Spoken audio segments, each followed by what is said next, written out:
Telangana assembly ఎన్నికల్లో ఏ party గెలుస్తుందన్న చర్చ జోరందుకుంది. హంగు వస్తుందా, బీఆర్ఎస్ హ్యాట్రిక్ సాధిస్తుందా, కాంగ్రెస్ గ్యారంటీగా పవర్లోకి వస్తుందా అన్న దానిపై ఎవరికీ తోచిన విశ్లేషణలు వారు చేస్తున్నారు. ఒక్కో పార్టీ ఒక్కో సర్వే ఆధారంగా తామే అధికారంలోకి వస్తామన్న ధీమాతో ఉంది. అయితే తాజాగా బీజేపీ సీనియర్ నేత బిఎల్ సంతోష్ హంగు వస్తుందని వ్యాఖ్యానించడంతో ఒక్కసారిగా రాజకీయం వేడెక్కింది. బీఆర్ఎస్, బీజేపీ, కాంగ్రెస్ల ముక్కోణపు పోరులో ఎవరిది పైచేయి అవుతుందన్నది హాట్ టాపిక్గా మారింది. బీఆర్ఎస్ మొదటి నుంచి తాము హ్యాట్రిక్ సాధిస్తామని చెబుతూ వస్తుంది. మంత్రులు కేటీఆర్, హరీష్ రావు జిల్లాల పర్యటనలో పదే పదే చెబుతూ వస్తున్నారు. బిఎల్ సంతోష్ అట ఈ రాష్ట్రంలో హంగు వస్తుంది అంటుండు. మిస్టర్ సంతోష్, ఈ రాష్ట్రంలో హంగు కాదు, హ్యాట్రిక్ కొడుతుంది బీఆర్ఎస్ పార్టీ. ఖచ్చితంగా మూడోసారి కేసీఆర్ ముఖ్యమంత్రి అవుతాడు. ఈ బిఎల్ సంతోష్ ఆ కర్ణాటకలో బీజేపీని భ్రష్టు పట్టించిండు, ఇప్పుడు తెలంగాణలో భ్రష్టు పట్టియడానికి వచ్చిండు.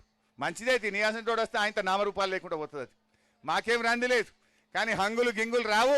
తెలంగాణలో హ్యాట్రిక్లే వస్తాయి. మీ గుజరాత్లో మీరు 3-4 సార్లు గెలవచ్చు, కానీ మా తెలంగాణలో కేసీఆర్ 3-4 సార్లు గెలవద్దా?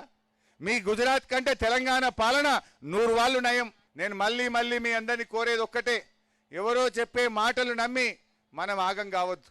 అయితే బీజేపీ నేత బిఎల్ సంతోష్ ఏ అంచనాతో హంగు వస్తుంది అని అన్నారో చాలా మందికి అంతు చిక్కడం లేదు. ఎన్నికల తర్వాత బీజేపీ ఎలా కీలకమవుతుందన్నది కూడా ఆసక్తికరంగా మారింది. ఇప్పుడున్న పరిస్థితుల్లో కాషాయ పార్టీ ఆ స్థాయిలో పుంజుకుంటుందా అన్నది ప్రశ్నార్థకంగా మారింది. నిజానికి ఈ మధ్య బీఆర్ఎస్ ప్రత్యర్థి కాంగ్రెసేనని దాదాపు అంతా ఫిక్స్ అయ్యారు. కర్ణాటక ఎన్నికల తర్వాత తెలంగాణ పొలిటికల్ పిక్చర్లో క్లారిటీ వచ్చింది. అంతకుముందు బీఆర్ఎస్కు ప్రత్యామ్నాయంగా కాంగ్రెస్తో బీజేపీ కూడా పోటీ పడినట్లు కనిపించింది. కానీ ఆ తర్వాతే మార్పు కనిపిస్తోంది. బీఆర్ఎస్ కూడా తన ప్రధాన ప్రత్యర్థిగా కాంగ్రెస్ను గుర్తిస్తోంది. తాజాగా మంత్రులు కేటీఆర్, హరీష్ రావులు తమ జిల్లాల పర్యటనలో కాంగ్రెస్పై చేస్తున్న విమర్శలే దానికి నిదర్శనం.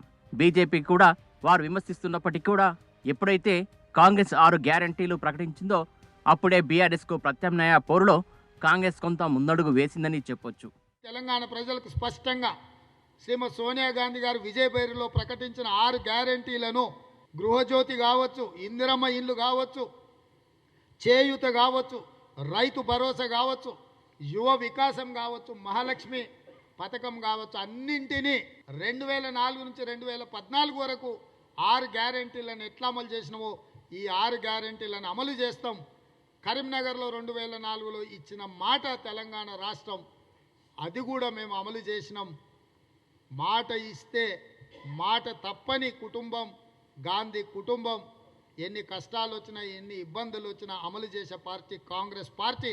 అందుకే శ్రీమతి సోనియా గాంధీ గారు, తెలంగాణ రాష్ట్రం ఇచ్చిన సోనియా గాంధీ గారు విజయభేరి సభలో కాంగ్రెస్ పార్టీ అభయహస్తం 6 గ్యారంటీలను ప్రకటించింది.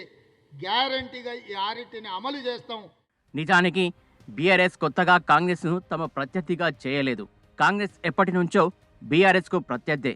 ఆ పార్టీకి ఈ విషయం బాగా తెలుసు.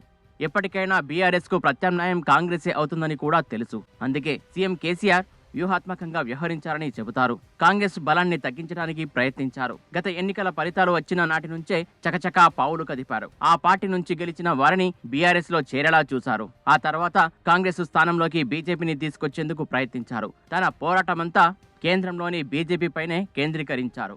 అసలు కాంగ్రెస్ ఎక్కడా ఉనికిలోనే లేదన్నట్టుగా వ్యవహరించారు. దీనివల్ల వచ్చే ఎన్నికల్లో ప్రభుత్వ వ్యతిరేక ఓటు బీజేపీ, కాంగ్రెస్ పార్టీల మధ్య చీలిపోయి బీఆర్ఎస్ సులువుగా గెలుస్తుందని భావించారు. ఒక రకంగా బీజేపీ బలం పెరగాలని కోరుకున్నారని చెప్పొచ్చు. దానికి తగ్గట్టే దుబ్బాక, హుజరాబాద్ ఉప ఎన్నికలలో బీజేపీ గెలవడం, అక్కడ కాంగ్రెస్ 3వ స్థానంలోకి వెళ్లడంతో చాలామంది బీఆర్ఎస్కు ప్రత్యామ్నాయ శక్తిగా బీజేపీ ఎదుగుతుందని అనుకున్నారు. ఇక మున్గోడులో కాంగ్రెస్ ఎమ్మెల్యేనే బీజేపీలో చేరడంతో హస్తం పని అయిపోయిందని అనుకున్నారు. అక్కడ జరిగిన ఉప ఎన్నికల్లో బీఆర్ఎస్, బీజేపీ మధ్య పోరు జరగడంతో వచ్చే సాధారణ ఎన్నికల్లో కూడా ఇదే పరిస్థితి ఉంటుందని అంచనా వేశారు. ఇక్కడి వరకు కేసీఆర్ అనుకున్నట్టుగానే జరిగింది. కాంగ్రెస్ స్థానంలోకి బీజేపీ దాదాపుగా వచ్చినట్టు అనిపించింది. ఆ తర్వాతే పరిస్థితి మళ్లీ మొదటికొచ్చింది. మునుగోడు ఉప ఎన్నికల్లో ఓడిపోవడం బీజేపీకి నిరాశ కలిగించింది. దాంతో అప్పటి నుంచి ఒక్క అడుగు కూడా ముందుకు వేయలేకపోయింది. కొత్తగా చేరికలు లేకపోవడంతో కాషాయ పార్టీ బలం పెంచుకోలేకపోయింది. అదే సమయంలో కర్ణాటక ఎన్నికల్లో కాంగ్రెస్ ఘన విజయం సాధించడంతో హస్తం పార్టీలో మళ్లీ కొత్త ఉత్సాహం వచ్చింది. తెలంగాణలోనూ అధికారంలోకి రావచ్చన్న ఆశలు పెరిగాయి. అటు బీజేపీలో పూర్తిగా నిరాశ నిస్పృహలు ఆవరించాయి. కొత్తగా చేరికల మాటేమో కానీ ఉన్న నేతల్లోనే విభేదాలు పెరిగాయి. దీనిని తమకు అనుకూలంగా మలుచుకున్న కాంగ్రెస్ నేతలు దూకుడు పెంచారు. బీఆర్ఎస్ నుంచి బహిష్కృతులైన పొంగులేటి శ్రీనివాసరెడ్డి, జూపల్లి కృష్ణారావులను తమ పార్టీలో చేరేలా ఒప్పించగలిగారు. ఈ పరిణామాలతో కాంగ్రెస్ మళ్లీ పాత రూట్లోకి వచ్చినట్టు అనిపించింది. ఇలా జరుగుతుందని కేసీఆర్కు తెలియక కాదు, కానీ ఈ పరిస్థితి రాకుండా చూడాలనుకున్నారు. కానీ కర్ణాటకలో బీజేపీ ఓటమి ఆయన అంచనాలను తలకిందులు చేసింది. బీజేపీ ఇక ఎంత మాత్రము ఎదిగే పరిస్థితి లేకుండా పోయిందన్న విషయం కేసీఆర్కు అర్థమైంది. తన పని సులువుగా అవుతుందనుకుంటే బీజేపీ ఇలా మళ్లీ మొదటికి తీసుకొచ్చింది. తాజాగా ప్రధాని మోడీ మళ్లీ బీజేపీకి ఊపు తీసుకురావడానికి ప్రయత్నించారు. भारत जैसे लोकतंत्र देश में प्रजा का महत्व होना चाहिए, परिवारवादियों का नहीं। और इन्होंने तो लोकतंत्र को लूट तंत्र बना दिया है, प्रजातंत्र को परिवार तंत्र बना दिया है। एक परिवार ने सब कुछ कब्जा कर लिया और उन परिवारों को कोई पूछने वाला नहीं है। तेलंगाना में बस एक ही परिवार ने यहां के लाखों परिवारों के सपनों पर कब्जा कर लिया है। वर्तमान तेलंगाना में या तो केसीआर खुद है, या उनके बेटे हैं, या उनकी बेटी है, या उनके भतीजे हैं, या उनके भांजे हैं, या चाहे उनके ससुराल वाले हैं। कोई बचा ही नहीं है, बस यही काम, लूटो। కానీ అది అంతగా ఫలించినట్టు కనిపించడం లేదు. కేసీఆర్ టార్గెట్గా ఆయన చేసిన వ్యాఖ్యల వల్ల బీజేపీకి పెద్దగా ప్రయోజనం కలిగించినట్టు అనిపించట్లేదు. చివరకు అగ్రనేతలు నడ్డా, అమిత్ షాలు రంగంలోకి దిగినప్పటికీ ఫలితం రావడం లేదు. అప్పటికే బీజేపీలోకి చేరికలు ఆగిపోయాయి. పైగా కొందరు నేతలు అసంతృప్తితో ఉన్నారు. దీంతో ఒక్క బీజేపీని మాత్రమే తన ప్రత్యర్థిగా చిత్రీకరించడం వల్ల ఎలాంటి ప్రయోజనము ఉండదని బీఆర్ఎస్ నేతలు భావిస్తున్నారు. ఇప్పుడు ప్రభుత్వ వ్యతిరేక ఓటు పూర్తిగా కాంగ్రెస్ వైపు టర్న్ అయ్యే అవకాశాలున్నాయన్న అంచనాలు ఉన్నాయి. అందుకే బీఆర్ఎస్ నేరుగా కాంగ్రెస్ని టార్గెట్ చేయాల్సి వస్తుంది. అందులో భాగమే ఇప్పుడు తాజాగా వివిధ జిల్లాల్లో జరిగిన సభల్లో మంత్రులు కేటీఆర్, హరీష్ రావు కాంగ్రెస్పై విమర్శల దాడిని పెంచారు.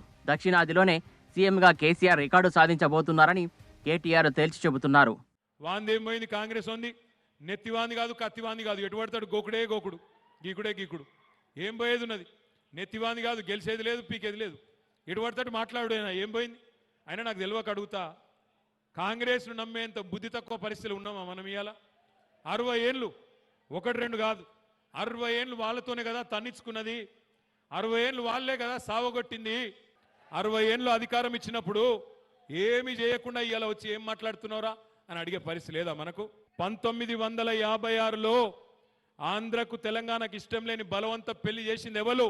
68లో 1968లో 370 మంది పిల్లల్ని పిట్టల్ని కాల్చినట్టు కాల్చి చంపింది ఎవరు? 1971లో 11 మంది పార్లమెంట్ సభ్యులను మనం గెలిపిస్తే వాళ్ళని గొర్రెల లెక్క గుంజుకపోయి కలుపుకొని తెలంగాణను తుంగల తొక్కింది ఎవరు? 2004లో మాటిచ్చి 14 దాకా సావగొట్టి 1000 మంది పిల్లల ప్రాణాలు తీసుకున్నది ఎవరు? మళ్ళీ ఇవాళ అదే లుచ్చా కాంగ్రెస్ వచ్చి మేమేదో పీకుతాము, పందిరేస్తాము, మీరు మాకే ఓటేయండి, మేము చాలా మంచోళ్ళము, గుణవంతులము అంటే ఆ పిచ్చోళ్ళ మాటలు విని ఆగమైదామా? ఆలోచించండి. 100 మంది ప్రాణాలు తీసింది కాంగ్రెస్. రాబోయే రోజుల్లో కాంగ్రెస్పై బీఆర్ఎస్ దాడి ఇంకా తీవ్రమవుతుందనడంలో సందేహం లేదు.